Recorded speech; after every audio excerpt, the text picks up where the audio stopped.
Hello friends, welcome to my kitchen. તો આજે આપણે બનાવીશું પરફેક્ટ માપ સાથે ચૂરમાના લાડુ, જે બનાવવા એકદમ આસાન છે. તો ચાલો બનાવવાની શરૂઆત કરીએ.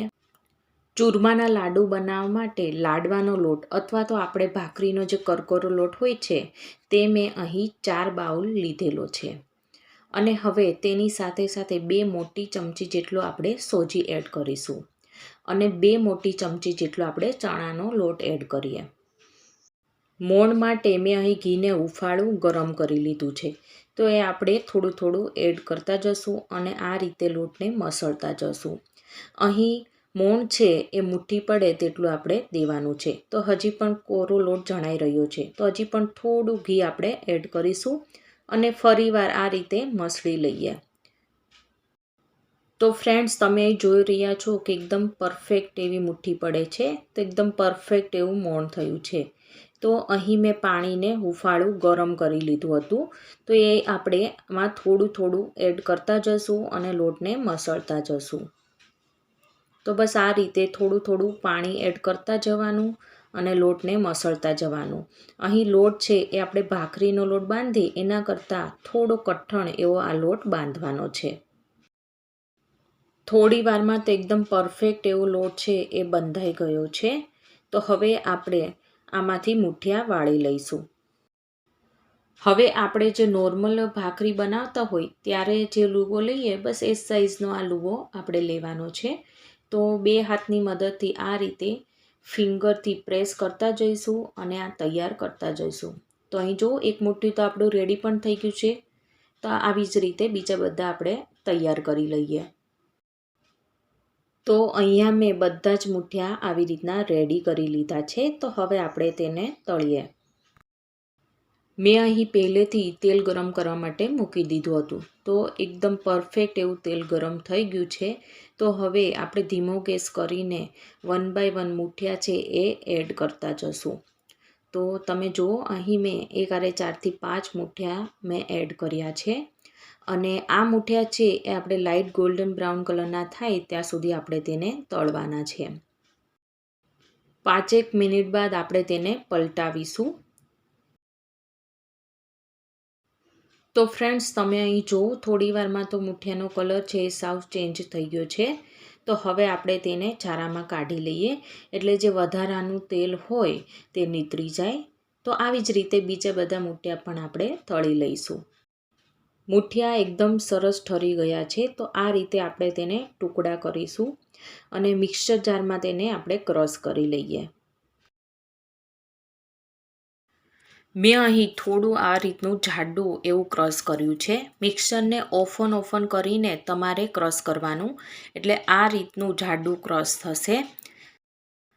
તો અહીં જુઓ ફ્રેન્ડ્સ, મેં બધા જ મુઠિયાને એકદમ જાડું એવું આ રીતના ક્રશ કરી લીધું છે. હવે 4 બાઉલ લોટની સામે મેં અહીં 1 બાઉલ દળેલી સાકર લીધી છે. તમે સાકરની જગ્યાએ દળેલી ખાંડ અથવા તો ફક્ત ગોળનો પણ ઉપયોગ કરી શકો છો. અને હવે તેની સાથે સાથે મેં 8 થી 9 જેટલી ઇલાયચીને ખાંડી લીધી હતી. તો તે લગભગ 1 ચમચી જેટલું છે.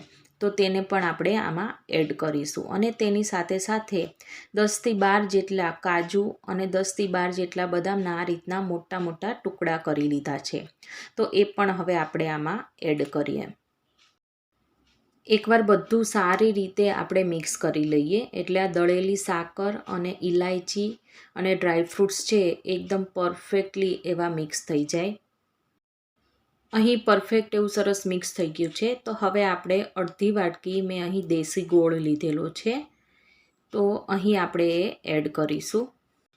હવે ફરીથી આ મિશ્રણને એકદમ મસળીને ગોળ સાથે મિક્સ કરીશું. તો અહીં આ મિશ્રણ સાથે ગોળ છે એકદમ સરસ મિક્સ થઈ ગયો છે. તો હવે આપણે ઘી એડ કરીશું. તો તમારે ખાલી દળેલી ખાંડના બનાવવા હોય તો એ પણ તમે બનાવી શકો છો. હું અહીં ખાંડ અને ગોળ 2 મિક્સમાં બનાવું છું.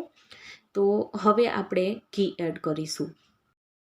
તો ફ્રેન્ડ્સ, અહીંયા મેં ઘીને ધુમાડા નીકળે તેટલું ગરમ કરીને લીધેલું છે, કેમ કે આપણે દળેલી ખાંડ અને ગોળ એ બંને કાચા જ લીધેલા છે, તેનો પાયો કરીને નથી લીધેલા. તો આ રીતના આપણે ઘીને ગરમ કરીને લેશું તો તે આપણે કાચા નહીં લાગે.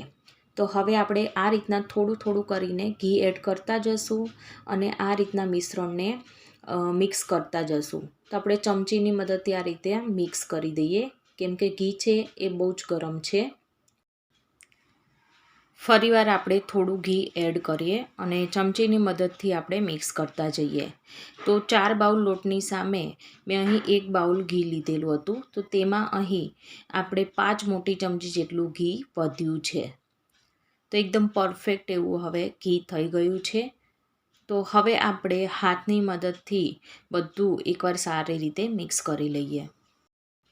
તો આ રીતે હાથમાં લેતા જ જણાશે કે લાડવા છે એ સરસ વળે છે. તો એકદમ પરફેક્ટ એવું ઘી થયું છે. તૈયાર કરેલા મિશ્રણમાંથી તમારે જે સાઇઝનો લડ્ડુ બનાવવું હોય એ સાઇઝનો તમારે લઈ લેવાનું અને આ રીતના તમારે પ્રેસ કરતા જવાનું અને લડ્ડુ છે એ તૈયાર કરતા જવાનું. તો જો અહીંયા ગોળ શેપનો એક લડ્ડુ તૈયાર થઈ ગયો છે. તો બસ આવી જ રીતના બીજા બધા આપણે લાડવા તૈયાર કરી લઈએ. તો ફ્રેન્ડ્સ, બધા લાડવા સર્વ કરવા માટે રેડી થઈ ગયા છે. તો તમે ક્યારે બનાવો છો આવા પરફેક્ટ માપ સાથે ચૂરમાના લાડુ, એ મને કમેન્ટ સેક્શનમાં જરૂરથી કહેજો. અને જો મારી આજની રેસીપી તમને ગમી હોય તો મારી ચેનલને સબસ્ક્રાઈબ, લાઈક અને શેર કરવાનું ના ભૂલતા. તો આપણે ફરીવાર મળીશું એક નવી જ વાનગી સાથે. Thank you for watching.